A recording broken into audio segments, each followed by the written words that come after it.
Picture this. You're walking out of a grocery store with nothing more than a bag of food, when suddenly, flashing red and blue lights blind your vision. Sirens blare. Police cars screech to a halt in front of you. And before you can even ask what's happening, two officers jump out, weapons drawn, shouting commands. That was the nightmare Angela Johnson found herself in one quiet evening. Angela was a black woman in her 30s, poised, calm, and professional. She had lived in the city for years without so much as a parking ticket. But in that moment, none of that mattered. Hands in the air. Get on the ground. One of the white officers barked. Angela froze, stunned. What's going on? I didn't do anything. The other officer yanked her grocery bag from her hands and began rifling through it.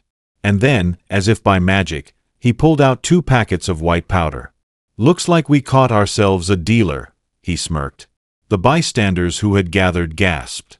Some began filming on their phones. Angela's heart raced. She hadn't put anything like that in her bag. She knew what was happening. She was being set up. But the officers didn't know who they were messing with.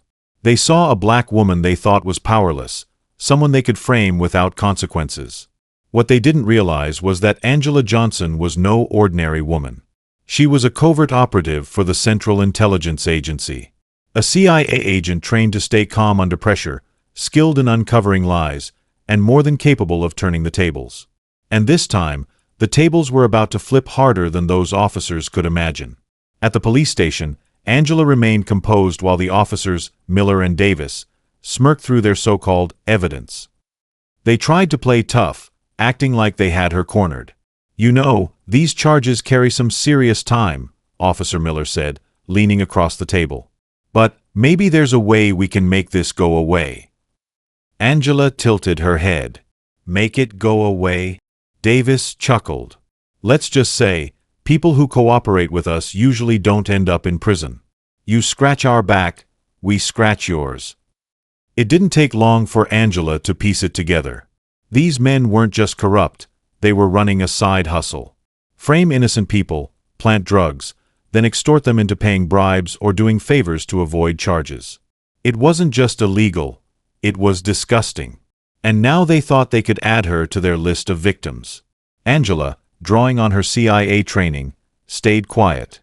She didn't argue or protest too much. She played along, giving them just enough to think they had her scared. Because the more rope they thought they had, the more they'd hang themselves with it. Inside, though, Angela was already formulating a plan. And unlike the victims before her, she wasn't going to fold. She was going to bring the entire operation down, publicly and permanently. A week later, the case was brought to court.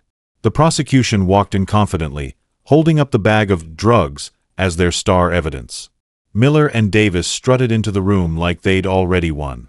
Angela, however, sat quietly beside her attorney. She wore a simple black suit, her posture straight, her expression unreadable. When the prosecutor finished presenting the evidence, the judge turned to the defense. Does the defense wish to respond? Angela's attorney stood. Your Honor, before I proceed, my client would like to address the court directly. The judge raised an eyebrow but nodded. Go ahead. Angela rose slowly, her voice calm but steady. Your Honor, my name is Angela Johnson, and what these officers failed to disclose is that I am not just a private citizen. I am a special agent with the Central Intelligence Agency. Gasps erupted through the courtroom. Reporters scribbled furiously. The judge leaned forward, visibly stunned. The color drained from the officers' faces. Their smug confidence evaporated instantly. But Angela wasn't done. Her attorney presented footage from grocery store security cameras. In crystal-clear detail, the video showed Officer Davis slipping the packet of white powder into Angela's bag while distracting her. The courtroom broke into whispers and shouts. The evidence was undeniable. The so-called drugs were planted. Angela then calmly explained how, upon her arrest, she had contacted her agency. The CIA had launched a rapid investigation, tracking the officers' actions over the past few months. They discovered a disturbing pattern. 6 other innocent people had been framed in exactly the same way. Some had lost jobs, reputations, and even family relationships because of these false charges. The judge's gavel slammed down to restore order. Enough. This case is dismissed immediately. And then, looking directly at the officers, the judge's voice grew cold. And as for you two, I suspect we'll be seeing you back in this courtroom soon, but not on that side of the table. Angela walked out free that day, her dignity intact and her head held high. But Miller and Davis? Their nightmare was just beginning. Federal investigators swooped in within days. Every case the two officers had touched in recent years was re-examined. Several convictions were overturned when evidence of tampering came to light. The so-called heroes of the precinct were now exposed as criminals in uniform. Their colleagues who once respected them turned their backs in disgust. In the end, both men were arrested on charges of evidence tampering, perjury, and civil rights violations. And instead of watching others get sentenced, they were the ones standing before a judge, hearing their prison terms read aloud. The same community they once terrorized showed up to watch them led away in handcuffs. And this time, the applause was for justice, not corruption. Angela, however, didn't bask in glory. She returned quietly to her CIA work, knowing her mission was complete. But her courage had left a permanent mark on that city. She had done more than clear her own name. She had exposed a rotten system and saved future victims from suffering the same fate. So, what's the lesson from this story? It's simple. Power doesn't always belong to the ones with badges or titles. Real power lies in truth, integrity, and the courage to stand up against corruption. Angela's story is proof that appearances can be deceiving.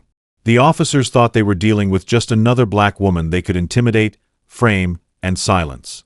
They thought their uniforms would shield them from accountability. But what they didn't realize was that the person they tried to crush was not only innocent. She was stronger, smarter, and backed by one of the most powerful agencies in the world.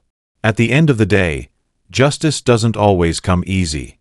It takes courage to fight back, patience to gather the truth, and strength to face down those who abuse their power. Angela could have panicked, but she didn't. She could have given in, but she didn't. Instead, she stood tall, exposed the lies, and turned the entire courtroom upside down. So the next time someone underestimates you, remember Angela's story. Don't let bullies, corruption, or intimidation silence you. Stand your ground. Know your worth. And trust that the truth has a way of cutting through the darkest lies. Because when those officers tried to set up Angela Johnson, they thought they were framing an easy target. But instead, they had just picked a fight with a CIA agent. And the moment the truth came out, the entire courtroom, and the entire city, was left absolutely shocked.